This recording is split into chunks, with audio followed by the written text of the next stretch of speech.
भगवत गीता का श्लोक है 2 अध्याय का 68 नंबर श्लोक। भगवत गीता का श्लोक नंबर अध्याय 2 श्लोक नंबर 68।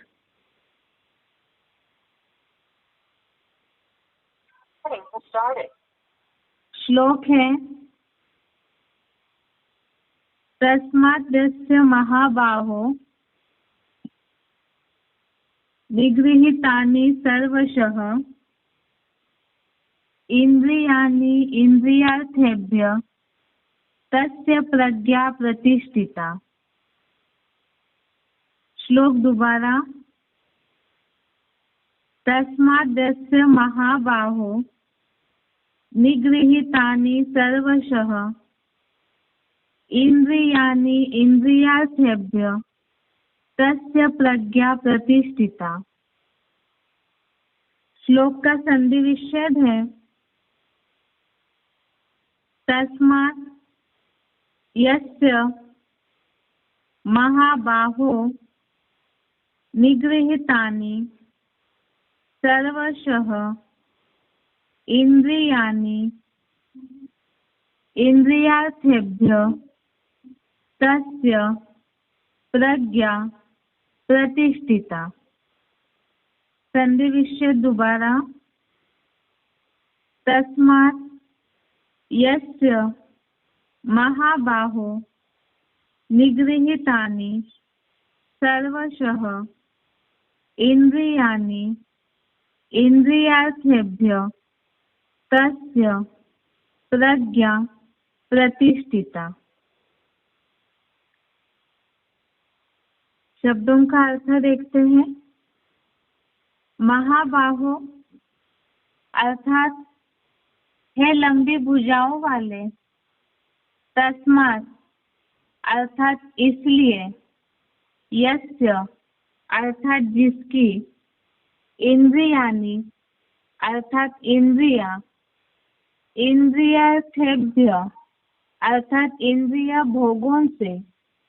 सर्वशः अर्थात सब प्रकार से। निगृहीतानि अर्थात रोक ली गई है। तस्य अर्थात उसकी। प्रज्ञा अर्थात बुद्धि। प्रतिष्ठिता अर्थात भली भांति स्थिर रहती है। श्लोक का अर्थ दोबारा। शब्दों का अर्थ दोबारा। महाबाहो अर्थात है लंबी भुजाओं वाले। तस्मात् अर्थात इसलिए। यस्य अर्थात जिसकी। इंद्रियाणि अर्थात इंद्रिया। इंद्रियार्थेभ्य अर्थात इंद्रिय भोगों से। सर्वशः अर्थात सब प्रकार से। निगृहीतानि अर्थात रोक ली गई है। तस्य अर्थात उसकी। प्रज्ञा अर्थात बुद्धि।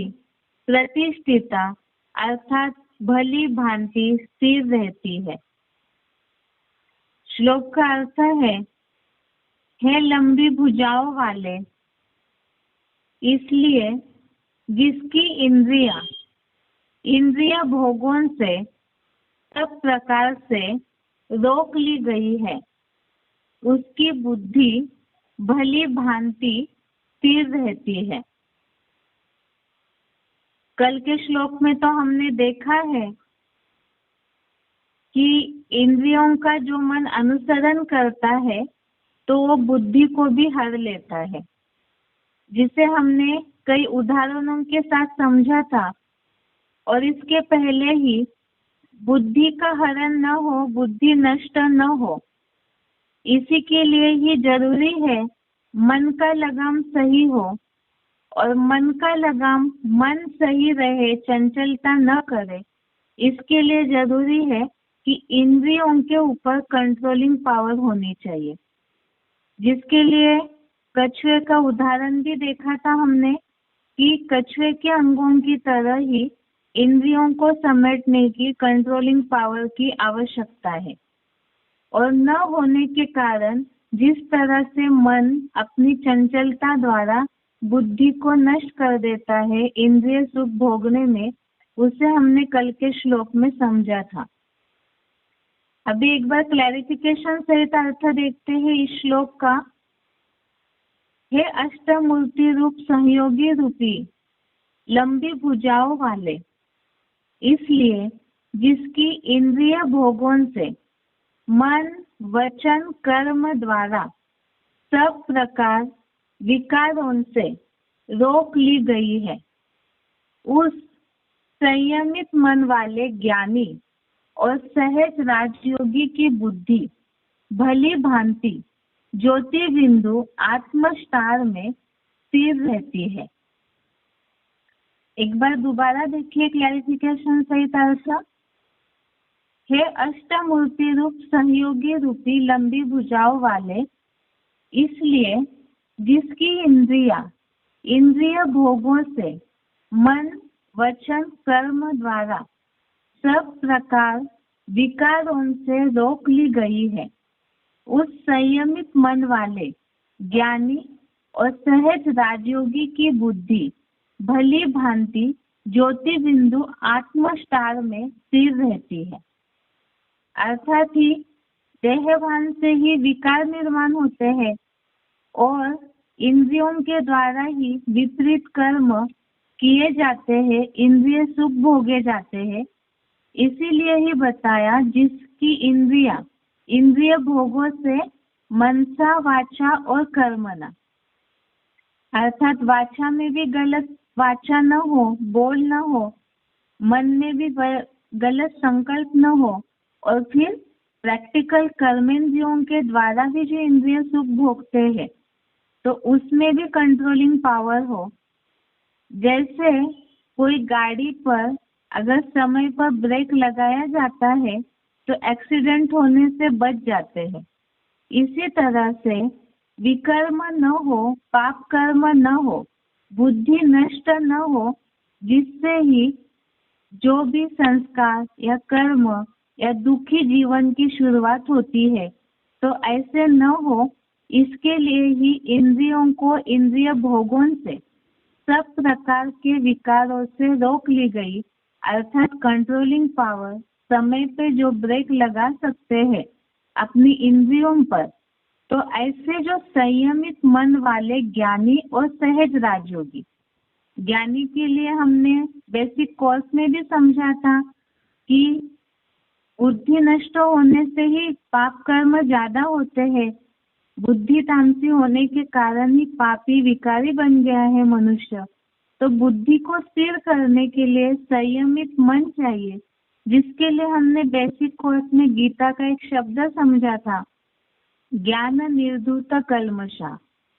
और योगी के लिए तो जानते ही है कि राजयोगी जो है वो जो संयमित मन वाला होगा, आत्मा में ही संतुष्ट होता है, ऐसे जिनकी दिल और दिमाग का बैलेंस है।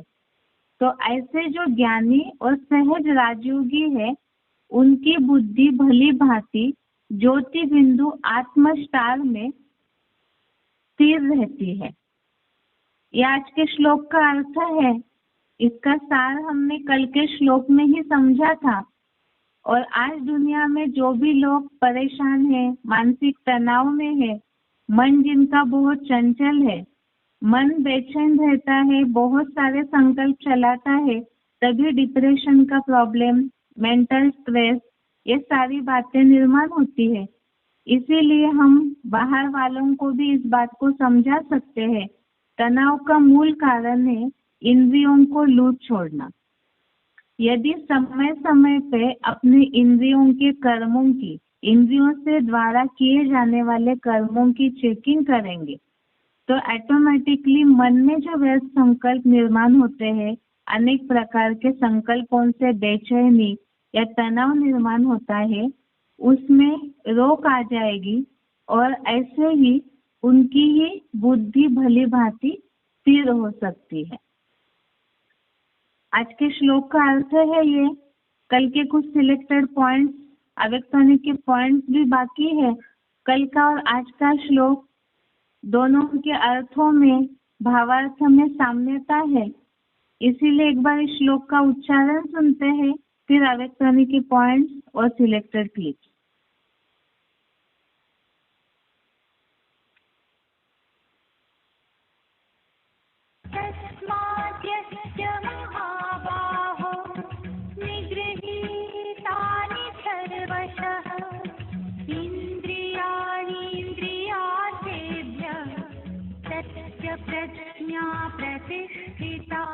हे अष्टमूर्ति रूप सहयोगियों रूपी लंबी भुजाओं वाले, इसलिए जिसकी इंद्रियां इंद्रिय भोगों से मन वचन कर्म द्वारा सब प्रकार विकारों से रोक ली गई हैं, उस संयमित मन वाले ज्ञानी और सहज राजयोगी की बुद्धि भली भांति ज्योति बिंदु आत्मसार में स्थिर रहती है।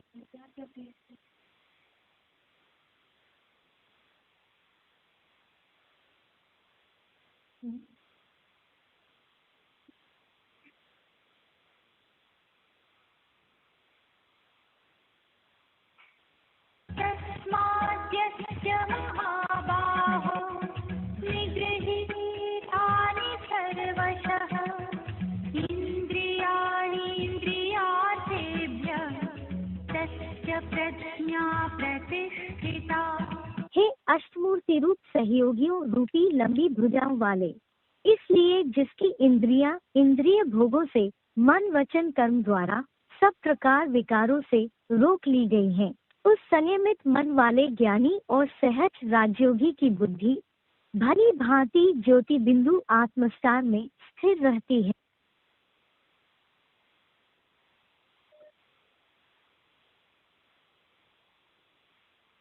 अव्यक्त ध्वनि का पॉइंट है, अव्यक्त ध्वनि की तारीख 22 फरवरी 1990, अव्यक्त ध्वनि डेट 22 फरवरी 90। पॉइंट है, याद करने में व पढ़ाई में मन नहीं भी लगे तो भी जबरदस्ती सुनते रहो, योग लगाते रहो, ठीक हो जाएंगे, क्योंकि माया ट्रायल करती है। यह थोड़ा सा किनारा कर ले तो आ जाओ इसके पास, इसलिए कभी किनारा नहीं करना, नियमों को कभी नहीं छोड़ना। अपनी पढ़ाई, अमृत वेला, सेवा, जो भी दिनचर्या बनी हुई है उसमें मन नहीं भी लगे, लेकिन दिनचर्या में कुछ मिस नहीं करो। भारत में कहते हैं जितना कायदा उतना फायदा। तो यह जो कायदे बने हुए हैं, नियम बने हुए हैं, उसको कभी भी मिस नहीं करना। देखो, आपके भक्त अभी तक आपका नियम पालन कर रहे हैं, चाहे मंदिर में मन नहीं भी लगे तो भी जाएंगे जरूर। यह किससे सीखे? आप लोगों ने सिखाया ना। सदैव यह अनुभव करो कि जो भी मर्यादाएं व नियम बने हैं उसको बनाने वाले हम हैं। अव्यक्त ध्वनि तारीख 22 फरवरी 90, पेज 161। पॉइंट दोबारा देखिए, याद करने में व पढ़ाई में मन नहीं भी लगे तो भी जबरदस्ती सुनते रहो, योग लगाते रहो, ठीक हो जाएंगे, क्योंकि माया ट्रायल करती है। यह थोड़ा सा किनारा कर ले तो आ जाओ इसके पास, इसलिए कभी किनारा नहीं करना, नियमों को कभी नहीं छोड़ना। अपनी पढ़ाई, अमृत वेला, सेवा, जो भी दिनचर्या बनी हुई है उसमें मन नहीं भी लगे, लेकिन दिनचर्या में कुछ मिस नहीं करो। भारत में कहते हैं जितना कायदा उतना फायदा। तो यह जो कायदे बने हुए हैं, नियम बने हुए हैं, उसको कभी भी मिस नहीं करना। देखो, आपके भक्त अभी तक आपका नियम पालन कर रहे हैं, चाहे मंदिर में मन नहीं भी लगे तो भी जाएंगे जरूर। यह किससे सीखे? आप लोगों ने सिखाया ना। सदैव यह अनुभव करो कि जो भी मर्यादाएं व नियम बने हैं उसको बनाने वाले हम हैं। ये पॉइंट से आज का जो श्लोक है इसमें जो भावार्थ बताया है, जिसकी इंद्रिय भोगों से सब प्रकार से रोक ली गई है और संयमित मन वाले ज्ञानी और सहज राजयोगी, अर्थात बुद्धि को स्थिर करने की प्रैक्टिस करने के लिए इंद्रियों को रोकना जरूरी है। इसी तरह से यहाँ ये पॉइंट में बताया है कि पढ़ाई में मन नहीं लगता है जबरदस्ती, तो भी प्रैक्टिस करनी है, अर्थात ही इंद्रियों को रोकने की कोशिश करनी है, क्योंकि अगर ज्ञान योग में मन नहीं लग रहा है तो इंद्रिय अपने भोगों की ओर खींचेगी जरूर। इसीलिए इस तरह से सब प्रकार से इंद्रियों को रोकने की कोशिश करेंगे तो जितना कायदा उतना फायदा, अर्थात प्रैक्टिस होते होते अपने आप ही बुद्धि स्थिर होने की प्रैक्टिस हो जाएगी। अगला पॉइंट है मुरली तारीख 12 अप्रैल 87, मुरली डेट 12 अप्रैल 87। जास्ती तमन्नाएं नहीं रखनी चाहिए। यज्ञ से जो मिले तो खाना है, हवस लोभ है, कर्मेंद्रिय वश में नहीं है तो पद भी ऊंचा नहीं पा सकते। मुरली तारीख 12 अप्रैल 87। जास्ती तमन्नाएं नहीं रखनी चाहिए। यज्ञ से जो मिले सो खाना है, हवस लोभ है, कर्मेंद्रिय वश में नहीं है तो पद भी ऊंचा नहीं पा सकते। इसमें भी बताया अगर इंद्रिय भोगों में ही लगे रहेंगे, अर्थात कर्मेंद्रिय वश में नहीं रखते हैं, तो ऊंच पद नहीं मिल सकता है। तो यहाँ तो खास खाने के लिए बताया, अर्थात जीभ की कंट्रोलिंग के लिए, और कर्मेंद्रियों के लिए भी बताया कि उसे रोकना है। आगे का पॉइंट है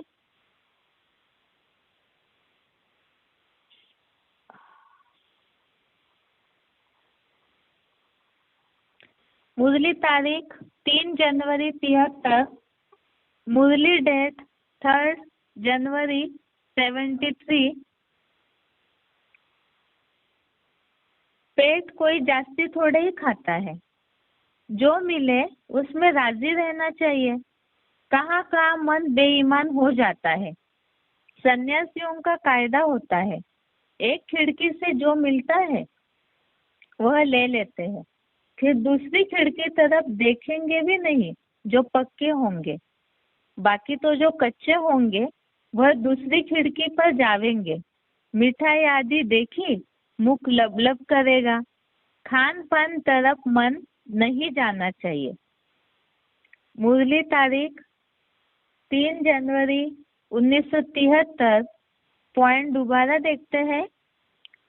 पेट कोई जास्ती थोड़े ही खाता है, जो मिले उसमें राजी रहना चाहिए।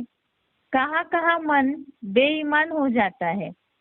सन्यासियों का कायदा होता है, एक खिड़की से जो मिलता है वह ले लेते हैं, फिर दूसरी खिड़की तरफ देखेंगे भी नहीं जो पक्के होंगे।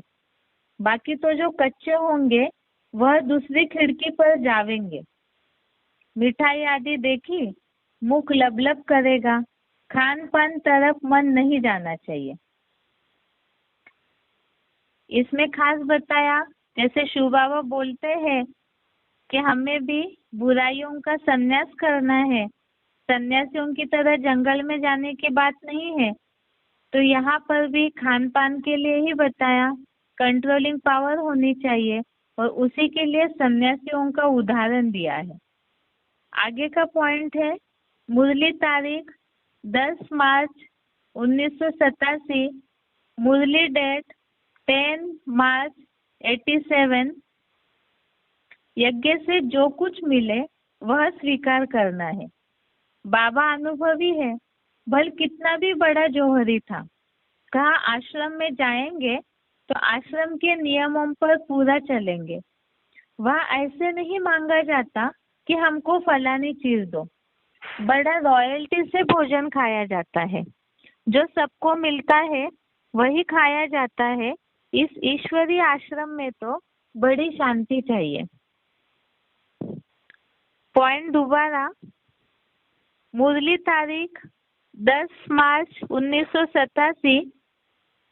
यज्ञ से जो कुछ मिले वह स्वीकार करना है। बाबा अनुभवी है, भल कितना भी बड़ा जौहरी था। कहा आश्रम में जाएंगे तो आश्रम के नियमों पर पूरा चलेंगे। वह ऐसे नहीं मांगा जाता कि हमको फलानी चीज दो। बड़ा रॉयल्टी से भोजन खाया जाता है, जो सबको मिलता है वही खाया जाता है। इस ईश्वरीय आश्रम में तो बड़ी शांति चाहिए। जिन बच्चों को अपना कल्याण, इस पॉइंट से हमने इस बात को समझा, जैसे यहाँ तो साइलेंस के लिए खास बताया, अर्थात वाचा के लिए जो बताया है, मनसा वाचा कर्मणा द्वारा सब प्रकार से इंद्रियां रोकी हुई है, तो यहाँ शांति की बात आई। दूसरा, नियमों पर चलने की बात, तो ब्राह्मणों के लिए जो भी नियम मुरलियों में बताए हैं तो उस अनुसार चलेंगे तो उससे ही सहज सहज ही इंद्रियों में कंट्रोलिंग पावर आएगी। अगला पॉइंट है मुरली तारीख 5 मई 1985, मुरली डेट 5 मई 85। जिन बच्चों को अपना कल्याण करने का ख्याल रहता है उनकी निशानी क्या होगी? उत्तर, वह हर प्रकार की पूरी परहेज करते रहेंगे। उनका खान पान बड़ा सात्विक होगा। बाबा बच्चों के कल्याण के लिए कितना समझाते हैं। सब प्रकार की परहेज चाहिए, जान चाहिए। हमारा खान पान ऐसा तो नहीं, लोभी तो नहीं हो, माया चक्र लगाकर उल्टा सुल्टा काम कराती रहेगी जब तक कर्मातीत अवस्था नहीं है। मुरली तारीख 5 मई 1985। पॉइंट दोबारा देखते हैं। जिन बच्चों को अपना कल्याण करने का ख्याल रहता है उनकी निशानी क्या होगी? उत्तर, वह हर प्रकार की पूरी परहेज करते रहेंगे। उनका खान पान बड़ा सात्विक होगा। बाबा बच्चों के कल्याण के लिए कितना समझाते हैं। सब प्रकार की परहेज चाहिए, जान चाहिए। हमारा खान पान ऐसा तो नहीं, लोभी तो नहीं हो, माया चक्र लगाकर उल्टा सुल्टा काम कराती रहेगी जब तक कर्मातीत अवस्था नहीं है।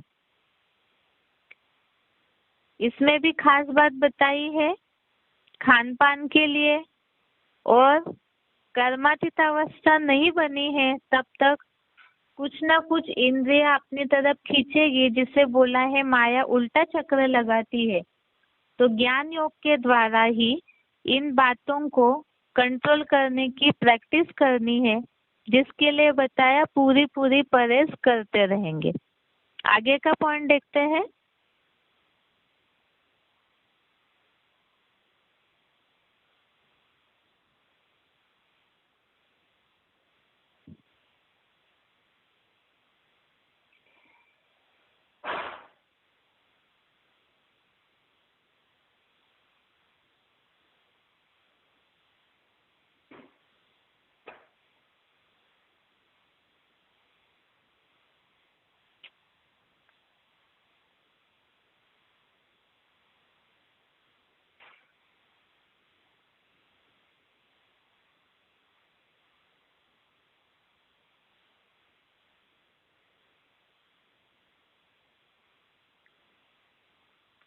मुरली तारीख 10 अप्रैल 1976, मुरली डेट 10 अप्रैल 1976।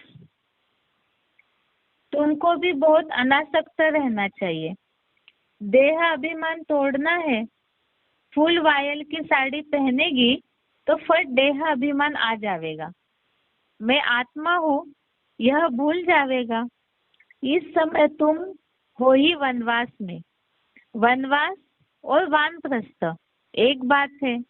शरीर ही छोड़ना है तो साड़ी नहीं छोड़ेंगी क्या? हल्की साड़ी मिलती तो दिल ही छोटी पड़ जाती है, इसमें तो खुशी होनी चाहिए। तो अच्छा हुआ जो हल्का वस्त्र मिला। अच्छी चीज को तो संभालना पड़ता है, यह छोटी छोटी बातें भी अटक डालती है। मंजिल बहुत बड़ी है। मुरली तारीख 10 अप्रैल 1976। पॉइंट दोबारा, तुमको भी बहुत अनासक्त रहना चाहिए। देह अभिमान तोड़ना है। फूल वायल की साड़ी पहनेगी तो फट देह अभिमान आ जाएगा। मैं आत्मा हूँ यह भूल जाएगा। इस समय तुम हो ही वनवास में। वनवास और वानप्रस्थ एक बात है। शरीर ही छोड़ना है तो साड़ी नहीं छोड़ेंगी क्या? हल्की साड़ी मिलती तो दिल ही छोटी पड़ जाती है, इसमें तो खुशी होनी चाहिए। तो अच्छा हुआ जो हल्का वस्त्र मिला। अच्छी चीज को तो संभालना पड़ता है, यह छोटी छोटी बातें भी अटक डालती है। मंजिल बहुत बड़ी है। इस पॉइंट में खास कर्मों के हिसाब से वस्त्रों के लिए बताया है, क्योंकि इससे देहभान आता है, अर्थात बुद्धि फिर मन के संकल्प फिर या तो देह की सुंदरता के प्रति जाएंगे या तो वस्त्र के प्रति जाएंगे, तो ये भी देहभान बढ़ेगा, तो आत्मा में बुद्धि नहीं जाएगी। इसीलिए बताया, यहाँ तो वस्त्र का एग्जाम्पल दिया। ऐसी छोटे छोटे जो भी देह के पदार्थ है वो पुरुषार्थ में अटक डालते हैं, विघ्न डालते हैं। इसलिए बताया इन सब बातों से अनासक्त रहना है, तब ही बुद्धि स्थिर हो सकती है। अगला पॉइंट है मुरली तारीख 26 जून 1994। मुरली डेट 26 जून 94। चोरी की, देह अभिमान आया तो रिजल्ट क्या होगी? पद भ्रष्ट हो जाएगा। कुछ न कुछ उठा लेते हैं। कहते हैं कक का चोर सो लक का चोर। यज्ञ में तो ऐसा काम भी नहीं करना है। आदत पड़ जाती है तो फिर कभी छूटती नहीं है। कितना माथा मारते हैं। मुरली तारीख 26 जून 1994। चोरी की, देह अभिमान आया तो रिजल्ट क्या होगी? पद भ्रष्ट हो जाएगा। कुछ न कुछ उठा लेते हैं। कहते हैं कक का चोर सो लक का चोर। यज्ञ में तो ऐसा काम भी नहीं करना है। आदत पड़ जाती है तो फिर कभी छूटती नहीं है। कितना माथा मारते हैं। आगे का पॉइंट है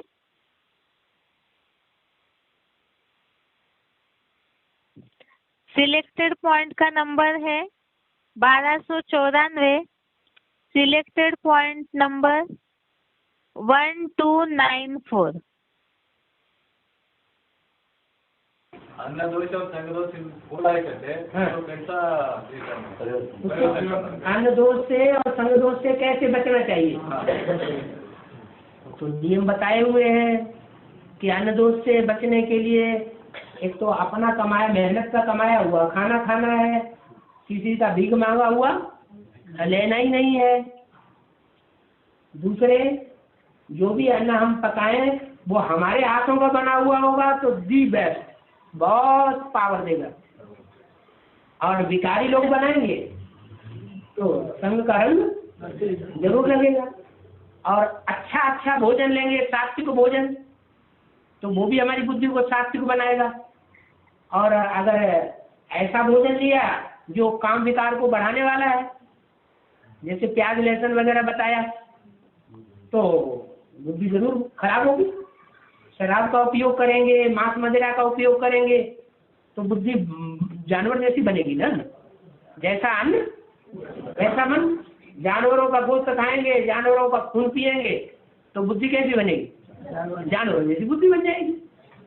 तो संगदोष की भी बात, जिनके साथ रहने से अवस्था नीचे गिर जाती हो उनका बुद्धि से बिल्कुल संग बिल्कुल नहीं करना चाहिए।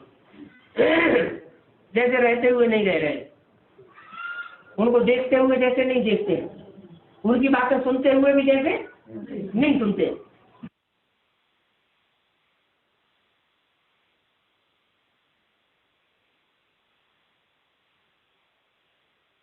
आगे का पॉइंट है सिलेक्टेड पॉइंट का नंबर 247, सिलेक्टेड पॉइंट नंबर 247।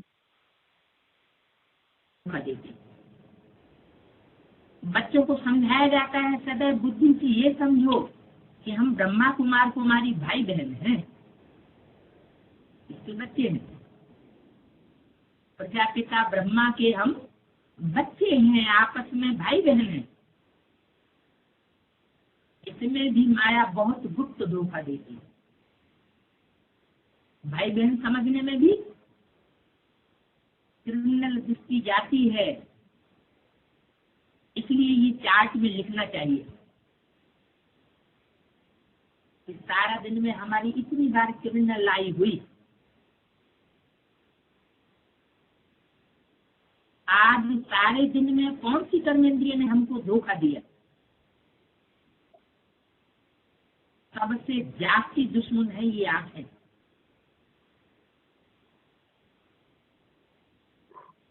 जो जास्ती दुश्मन हो उसको क्या करना चाहिए, क्या कोशिश करनी चाहिए, उसको जास्ती कंट्रोल में रखने की कोशिश करनी चाहिए। ये लिखना चाहिए फलानी को देखा हमारी दृष्टि गई। सूरदास का भी मिसाल है ना, अपनी आंखें निकाल दी।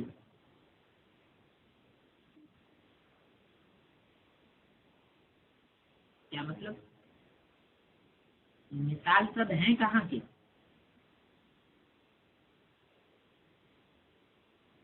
सूरदास ने अपनी आंखें निकाल ली,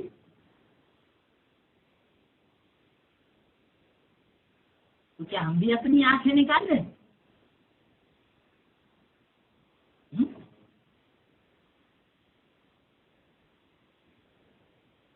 आंख निकालने की बात नहीं है। ऐसे भी नहीं कि किसी से बात करते हैं तो उसकी पेट की तरफ देखेंगे, इतना भी कायर नहीं बनना है। लेकिन क्या करना है, देखते हुए भी न देखना। हम अपने आप को आत्मिक दृष्टि में रखकर आत्मा को देखते हैं। अगर किसी से बात करनी पड़ती भी है तो अपनी जांच करेंगे तो आंखें धोखा जाती देती, पता चलेगा। मन सर्विस भी करते हैं परंतु आंखें बहुत धोखा देती हैं। इस दुश्मन को पूरी जांच रखनी, नहीं तो हमारे पद को भ्रष्ट कर देंगे। जो समझदार बच्चे हैं उनको अपने पास डायरी में नोट रखना चाहिए, फलाने को देखा तो हमारी दृष्टि गई, फिर अपने को आते ही सजा दे। भक्ति मार्ग में भी पूजा के टाइम बुद्धि और तरफ भागती है तो अपने को चुटकी काटते हैं। तो जब कोई स्त्री आदि सामने आती है तो किनारा कर लेना चाहिए, खड़ा होकर देखना नहीं चाहिए। आंखें बहुत धोखा देने वाली है, इसलिए सन्यासी लोग आंखें बंद करके बैठते हैं।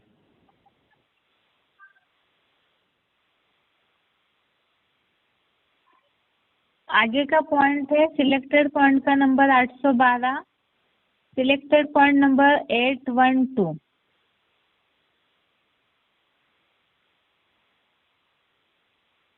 चार जो आंखें हैं है, इनकी टेव है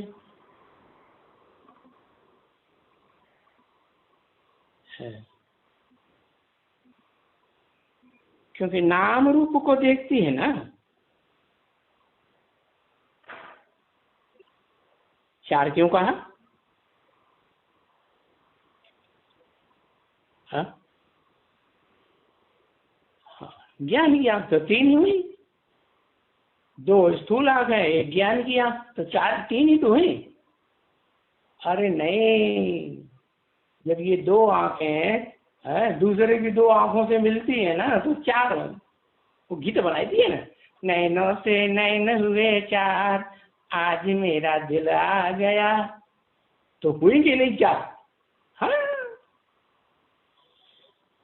तो टेव पड़ी हुई है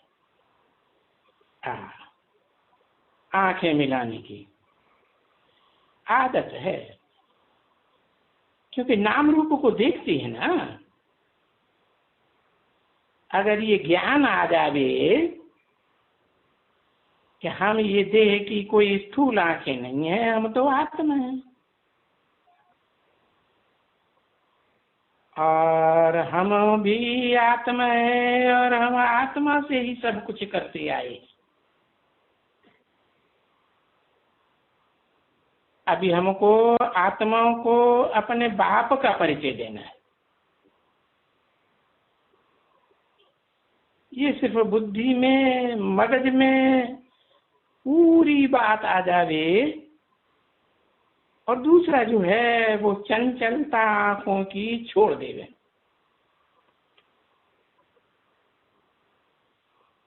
तो अच्छी जल्दी से फायदा हो सकता है। बाकी आंखें तो बहुत काम करती हैं। सिलेक्टेड पॉइंट का नंबर है 816, सिलेक्टेड पॉइंट नंबर 816। ज्ञान रतन जो तुम अभी लेते हो, वो रतन फिर सच्चे हीरे जवाहरात बन जाते हैं।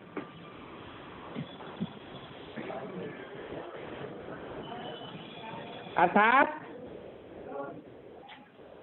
ये ज्ञान रतन ही तुम्हारे सच्चे मोती हीरे बन जाएंगे।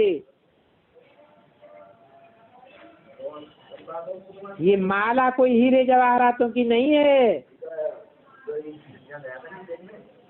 इन रत्नों की ही माला है।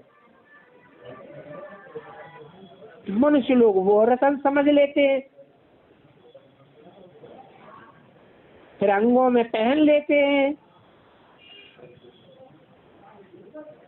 परंतु इन ज्ञान रत्नों की माला इसका पुरुषोत्तम संगम विभूति ही पड़ती है। और ये रतन तुमको 21 जन्म के लिए माला माल बनाए देती है। ये ऐसे रतन तुमको मिलते हैं जो तुमसे कोई लूट नहीं सकता है। 10 जनवरी 69 की वाणी का दूसरा पेज। यहाँ तुम वो हीरे जवाहरात नहीं पहनते हो,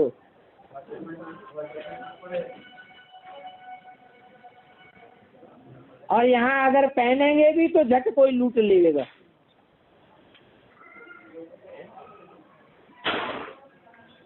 तो अपन को बहुत समझदार बनाना है।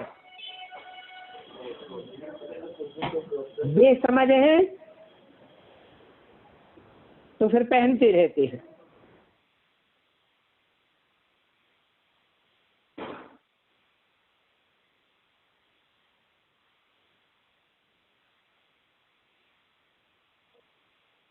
अभी के पॉइंट में देखा हमने, श्रृंगार के बारे में बताया। जिससे भी देह भान बढ़ता है तो ऐसे कोई भी देह की पदार्थों में बुद्धि नहीं जानी चाहिए। तो स्थिर बुद्धि होने के सारे श्लोकों में खास तो है देह भान, और देह भान इंद्रियों के द्वारा प्रकट होता है। तो इसीलिए ऐसी सब चीजों पे नियंत्रण होना चाहिए, जिससे कि इंद्रियां जो है वो चंचलता करके या ऐसे कर्म करके मन की चंचलता बढ़े। ऐसे जो भी बातें हैं, धारणाएं हैं, उस पे कंट्रोल होना चाहिए। ये आज के श्लोक का अर्थ तो हो गया। अभी इस हफ्ते के श्लोक की रिवीजन देखते हैं संडे टेस्ट के हिसाब से। पहला श्लोक है दूसरे अध्याय का 63 नंबर श्लोक, अध्याय सेकंड, श्लोक नंबर 63। श्लोक है, क्रोधात भवति सम्मोह, सम्मोहात् स्मृति विभ्रमः, स्मृति भ्रंशात् बुद्धिनाशो, बुद्धिनाशात् प्रणश्यति। अर्थ है, क्रोध से संपूर्ण मोह या मूढ़ता आती है। भरपूर मूढ़ता से जड़जड़ीभूत बुद्धि द्वारा स्मृति नाश होता है। स्मृति के भ्रष्ट होने से परख या निर्णय शक्ति रूपा समझ शक्ति अर्थात बुद्धि नष्ट होती है, और बुद्धि नष्ट होने से धर्म पर अनिश्चय रूपी मृत्यु होती है। इसके पहले का श्लोक से ही ये मिला हुआ श्लोक है, जिसमें ये बात आई थी कि ज्यादा आसक्ति से कामनाएं निर्माण होती है।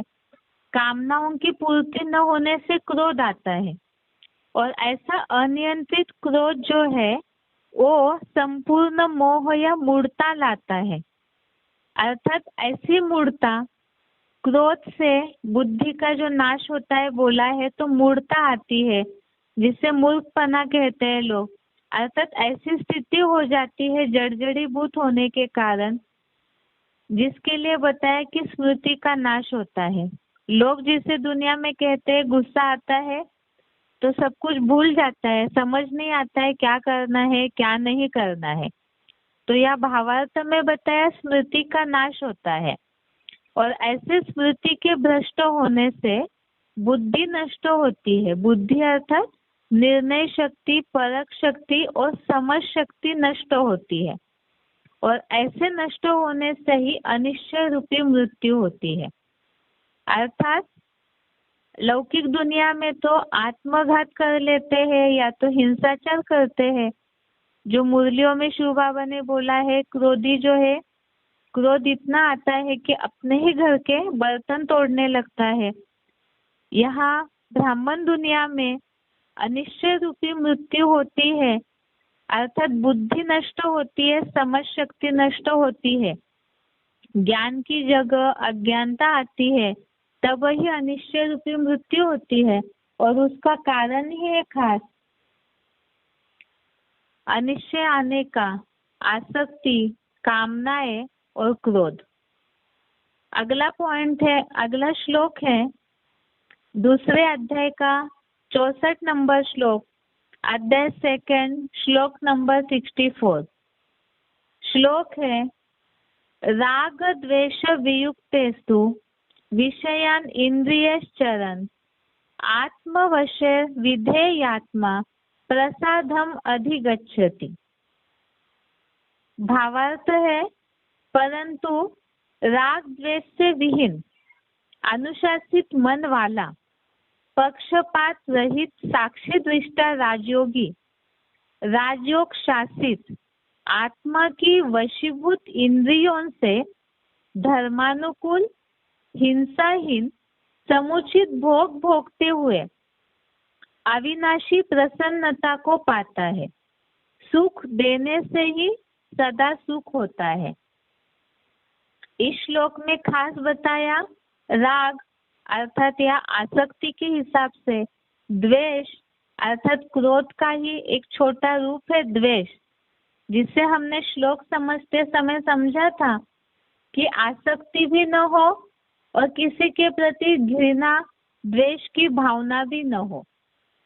अर्थात बैलेंस होना चाहिए, जिसके लिए जरूरी है आत्म रूप में देखे सभी को।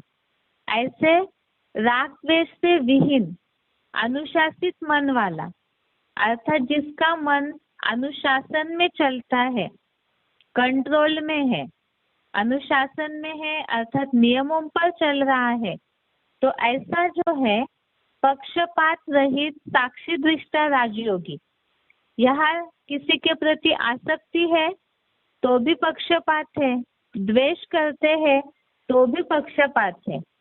और आसक्ति या द्वेष तभी आता है जब किसी के गुण अवगुणों को देखते हैं। तो इसके लिए बताया साक्षी दृष्टा, क्योंकि संगम युग में जिन्हें जो भी मिला हुआ है वो सभी का अपना हिसाब की रील घूमती है उस अनुसार मिलता है। तो इसीलिए उन सबको पार्ट को साक्षी दृष्टा होकर देखना। ऐसे जो अनुशासित मन वाला है, क्योंकि संकल्प आसक्ति के या द्वेष के मन में ही निर्माण होते हैं, तो इसीलिए मन पे पहले संकल्पों पे कंट्रोलिंग पावर होनी चाहिए। ऐसा राजयोग शासित आत्मा की वशीभूत इंद्रियों से धर्मानुकूल हिंसाहीन समुचित भोग भोगते हुए अविनाशी प्रसन्नता को पाता है। अर्थात जो श्रीमत अनुसार है या जो धर्म के लिए उचित है, हमारे लिए धर्मानुकूल, अर्थात भगवत गीता में बताया है स्वधर्मे निधनम श्रेय परधर्म भयावह। स्वधर्म है स्वस्थिति में टिकना, आत्मा का धर्म जो है सर्वोत्तम बताया है। और यहाँ पर सनातन धर्म की स्थापना हो रही है। उस कायदे के अनुसार जो कुछ भी कर्मों के लिए, सुख भोगने के लिए आत्मिक स्थिति में रह करके जो कर्मों के नियम बने हुए ऐसे जो चलते हैं, तो वो स्वतः ही प्रसन्नता को पाता है। क्योंकि इसके पहले हमने देखा है आत्मन्नेव च संतुष्ट तस्य कार्यम न विद्यते, अर्थात जो आत्मिक स्थिति में और परमार्थ में ही संतुष्ट रहता है, ऐसा संतुष्टता वाला ही सततम योगी है और वो स्वतः ही प्रसन्नता को पाता है। हिंसाहीन समुचित भोग भोगते हुए, अर्थात कोई भी इंद्रिय से हिंसा न करना, जिसके लिए बताया है सुख देने से ही सुख होता है। अर्थात वाइब्रेशन से किसी के प्रति व्यर्थ संकल्प चला के जो वृत्ति बनती है, उससे, वाचा से जो बोला है मुरलियों में शिव बाबा ने लाल लाल आंखें करके किसी को देखते हैं, या तो एडवांस कोर्स में जिस तरह से बताया है, मुरली में भी बात आती है नयन कटारी बनाम काम कटारी, और गीता में खास तो कामेशु क्रोधेशु ये हिंसा के रूप बताए हुए हैं। तो ऐसे हिंसा को त्याग करके जो रहते हैं, सूक्ष्म हिंसा से भी परे रहते हैं, तो ऐसे प्रसन्नता को पाते हैं। ऐसे ही सुख देते हैं तो सदा उन्हें सुख मिलेगा। जो सुखी होगा वो प्रसन्न भी होगा। अगला श्लोक है दूसरे अध्याय का 65 नंबर श्लोक, 65 नंबर श्लोक। प्रसादे सर्व दुःखानां हानि अस्य उपजायते प्रसन्न चेतसो ह्याशु बुद्धि पर्यवतिष्ठते। अर्थात प्रसन्नता से इस योगी के जन्म जरादि सब दुखों का नाश हो जाता है, क्योंकि प्रसन्न चित्त की बुद्धि शीघ्र अच्छे से आत्मा में स्थिर होती है। अर्थात जो बताया कि खुशी जैसी कोई खुराक नहीं है, तो जो प्रसन्न रहते हैं वो स्वतः ही उनके दुखों का नाश होता है। और जो प्रसन्न चित्त होंगे, क्योंकि दुखी होते हैं, कभी सुखी होते हैं, ऊपर नीचे होते हैं, तो बुद्धि का कांटा स्थिर नहीं है, तो आत्मा में स्थिर कैसे होंगे, तो खुश भी नहीं रह सकते। इसीलिए बताया ऊपर जो स्थिर बुद्धि की निशानियां हैं, अगर उस अनुसार जीवन में धारणा करते हैं, तो ऐसे प्रसन्न चित्त बुद्धि जो है वो आत्मा में, आत्मस्टार में जल्दी स्थिर हो जाते हैं। अगला श्लोक है दूसरे अध्याय का 66 नंबर श्लोक, अध्याय 2 श्लोक नंबर 66। नास्ति बुद्धि अयुक्तस्य न चायुक्तस्य भावना न चाभावयतः शांति अशांतस्य कुतः सुखम। जो योगी नहीं उसको बुद्धि नहीं होती, और बुद्धिमानों की बुद्धि शिव से दूर भोगी व्यक्ति में भावना नहीं होती, और श्रद्धा भावनाहीन शांतनु जैसे को शांति नहीं होती। अशांत व्यक्ति को सुख कहाँ होगा, नहीं हो सकता ना। इसमें बताया खास तो जो योगी नहीं है, अर्थात जिसकी इंद्रिया कंट्रोल में नहीं होगी, स्थिर नहीं होगा, जो उसको बुद्धि नहीं होती है, और बुद्धिमानों की बुद्धि शिव से दूर है, क्योंकि यहाँ बात है सात्विकी बुद्धि की। बुद्धि अर्थात विचार करने की, निर्णय करने की शक्ति आज दुनिया में बहुतों में है, लेकिन भगवत गीता के आधार से तामसी बुद्धि को बुद्धि नहीं कहा जाता जो विनाशी बुद्धि हो, जो नवनिर्माण करे, नई सृष्टि, नए संकल्प हो, जिनके शुद्ध संकल्प हो। जैसे बुद्धिमानों की बुद्धि शिव जो है वो सदैव कल्याणकारी है, ऐसी सात्विकी बुद्धि जिनकी है वही वास्तव में बुद्धि या योगी है। अर्थात जो योगी नहीं है माना भोगी है तो वो शिव से दूर है, क्योंकि उनका बुद्धियोग परमात्मा से जुड़ा हुआ नहीं होता है। तो ऐसे जो भोगी होंगे, जो योगी नहीं है इसका मतलब भोगी है, और जो भोगी है उनमें भावना नहीं होती है, और श्रद्धा भावनाहीन को शांति नहीं होती है। जो भोगी है अर्थात इंद्रिय सुख भोगने में ही, दुनियावी सुख भोगने में, देह के पदार्थों में ही जिनकी बुद्धि लगी हुई है, उनमें भावना नहीं होती। वास्तव में शांति मन की होती है, जो दुनिया में कहते हैं मन की शांति नहीं है, और साथ में ही भावनाएं या श्रद्धा भी मन के विचारों में पहले निर्माण होती है। अर्थात जो भोगी है उसमें भावना श्रद्धा नहीं है, ऐसे बोला है। इसका मतलब क्या? मन तो सभी के पास है और फिर उनमें श्रद्धा भावना नहीं है, तो जो दुनिया में भक्ति आडंबर किए जा रहे हैं उसका मतलब, भावनाहीन का मतलब, श्रद्धाहीन का मतलब, कोई एक जगह आज दुनिया में किसी की भी श्रद्धा टिकी हुई नहीं है। कलयुग के अंत में सबके मन के संकल्प हर जगह माथा टेकते रहते हैं, तो उसे श्रद्धा नहीं कहा जाएगा, भावना नहीं कहा जाएगा, क्योंकि एक जगह श्रद्धा भावना टिकी नहीं है, इसीलिए उन्हें श्रद्धाहीन भावनाहीन कहा है।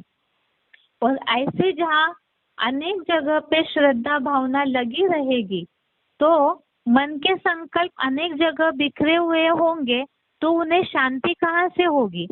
और जहाँ शांति नहीं है उन्हें सुख भी नहीं होगा, क्योंकि शांति में ही सुख समाया हुआ है, जिसके लिए हमने श्लोक समझते समय समझा था। शांति के लिए जरूरी है कि पहले सुख के पहले भी जरूरी है शांति। जैसे किसी का हाथ आग में जल रहा है और रसगुल्ला दिया जाए तो पहले आग से जलता हुआ हाथ हटाएगा, तो इसी तरह से ही यहाँ पर मन की भावना और श्रद्धा एक जगह टिकनी जरूरी है। जब इस तरह से मन एक जगह टिक जाएगा, शांत हो जाएगा, तब ही सुख की अनुभूति हो सकती है। इसलिए खास जरूरी है दिल और दिमाग का बैलेंस होना चाहिए। अगला श्लोक है दूसरे अध्याय का 67 नंबर श्लोक, अध्याय सेकंड, श्लोक नंबर 67। श्लोक है इंद्रियाणां हि चरतां यत् मनो अनुविधीयते तत् अस्य हरति प्रज्ञां वायु नाव मिवाम्भसि। अर्थात जो चंचल मन दैहिक भोगों में विचरण करती हुई कोई भी ज्ञान या कर्म इंद्रियों का अनुसरण करता है, वह मन तीव्र गति से बहती वायु द्वारा पानी में तैरती हल्की नाव की तरह इस भोगी का बेलगाम दौड़ता अश्वरूप मन बुद्धि को हर लेता है। तो जहाँ मन शांत नहीं होगा, एक जगह न टिका हुआ होगा, इंद्रिय में भोगों में अनुसरण कर रहा होगा, तो जैसे बताया वायु जो है, हवा जो है, बहुत तीव्र गति से बहती है और नाव हल्की है तो उसे वो अपने साथ बहा के ले जाती है। मन भी हवा की तरह, घोड़े की तरह बहुत चंचल होता है और वो अगर इंद्रियों के अनुसार चलता रहेगा तो बुद्धि की समझ शक्ति को नष्ट कर लेता है। और इसी के कारण ही बताया कि योद्धाएं जो है वो हार जाते हैं मायावी युद्ध में। गीता में खास तो आंखें और विकारी भावनाओं के हिसाब से बताया है। और मन अगर इस तरह चंचल रहे, इंद्रियों पे कंट्रोलिंग पावर न धारण करता हो, तो बुद्धि की समझ शक्ति को नष्ट कर लेता है। इसीलिए ही पुरुषार्थी जीवन में खास जिन्हें भी ऐसे लगता है कि हम सफल नहीं हो रहे पुरुषार्थ में, बार बार मन बेचैन होता है, अशांत होता है, यहाँ बुद्धि को हर जाने के कारण ऊपर के श्लोक में हमने देखा अनिश्चय रूपी मृत्यु हो जाती है। अर्थात जहाँ भी बुद्धि की मन की स्थिरता नहीं है तो पुरुषार्थी पूरा छोड़ के बैठ जाते हैं। इसीलिए ही सबसे जरूरी है इंद्रियों में कंट्रोलिंग पावर। इसे हमने सिलेक्टेड पॉइंट्स के आधार से भी समझा था। तो इसीलिए जरूरी है मन की चंचलता को स्थिर करने के लिए इंद्रियों पे पहले कंट्रोलिंग पावर होनी चाहिए। इंद्रिया कहीं भी ले जाए, जैसे घोड़े का लगाम सही न हो तो कहीं ना कहीं एक्सीडेंट जरूर करा देगा। इसीलिए ही मन पहले इंद्रिया कंट्रोल में हो, उसी आधार से मन की चंचलता स्थिर होगी और बुद्धि भी। वास्तव में ये सारी चीजें अरस परस है। इसे हमने बेसिक कोर्स के आधार से भी समझा था। आगे का श्लोक है दूसरे अध्याय का 68 नंबर श्लोक, 68 नंबर श्लोक। तस्माद्यस्य महाबाहो निगृहीतानि सर्वशः इंद्रियाणि इंद्रियार्थेभ्य तस्य प्रज्ञा प्रतिष्ठिता। हे अष्टमूर्ति रूप सहयोगी रूपी लंबी भुजाओं वाले, इसलिए जिसकी इंद्रिय भोगों से मन वचन कर्म द्वारा सब प्रकार से रोक ली गई है, उस संयमित मन वाले ज्ञानी और सहज राजयोगी की बुद्धि भली भांति ज्योति बिंदु आत्म स्टार में स्थिर रहती है। इस श्लोक के लिए हमने अभी कुछ पॉइंट्स देखे थे। इंद्रिया जो है उन्हें तो आदत है कर्म करने की, तो अनिवार्य कर्म जो है वो करने हैं, लेकिन जो आदत हुई है व्यर्थ कर्म करने की, व्यर्थ समय गंवाने की, तो उसके लिए बताया कि इंद्रिय भोगों को मन वचन कर्म के द्वारा सब प्रकार से रोकना है। उसका उपाय हमने पॉइंट्स के आधार से समझा कि पुरुषार्थ में मन न भी लगे, ज्ञान योग की जो भी नियम है, कायदे कानून है, उसमें मन न भी लगे तो भी करना चाहिए। जब इस तरह से करेंगे तो इंद्रिय भोगों से कंट्रोलिंग पावर, इंद्रिय सुख भोगने में कंट्रोलिंग पावर आएगी। और ऐसे अगर धीरे धीरे करके, जो हमने पहले भी श्लोकों में समझा, क्षणे क्षणे उपरमेत बुद्ध्या, अर्थात धीरे धीरे करके बुद्धि को उपराम करते जाना है, इंद्रियों को समेटना है, अंतर्मुखी बनना है। और अंतर्मुखी जितना बनते जाएंगे उतना बुद्धि धीरे धीरे आत्म स्टार में स्थिर होती रहेगी। ये है इस हफ्ते के श्लोक। इसके साथ साथ हमने बेसिक कोर्स में इस हफ्ते 16वें अध्याय का दूसरा श्लोक देखा था और तीसरा श्लोक देखा था, जिसमें देवताओं के लक्षण है। तो उसे 16वें अध्याय के अध्याय 16 श्लोक नंबर 2 और 3, इसमें जो देवताओं के लक्षण बताए हैं, जो हमने 84 लाख योनियों की बात को समझते हुए समझा था कि 84 लाख योनियां नहीं होती, मनुष्य ही यहाँ असुर या जानवर जैसे कर्म करता है जब नीचे गिरता है, और ऊंचा उठने के लिए जब देवताओं जैसे कर्म करता है, तो देवताओं की निशानियां हमने श्लोकों में समझी थी। तो इसे टेस्ट के हिसाब से इन 2 श्लोकों को पढ़िए। आज के लिए यहाँ तक ही।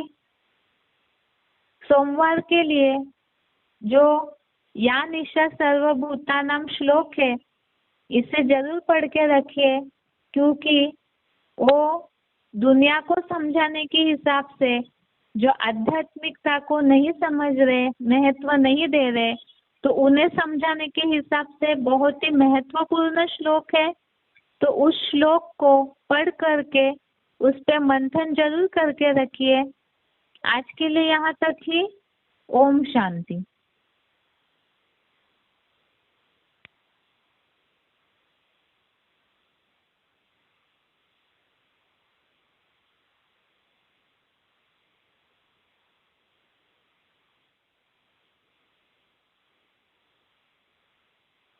This session is no longer being recorded.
Host has disconnected.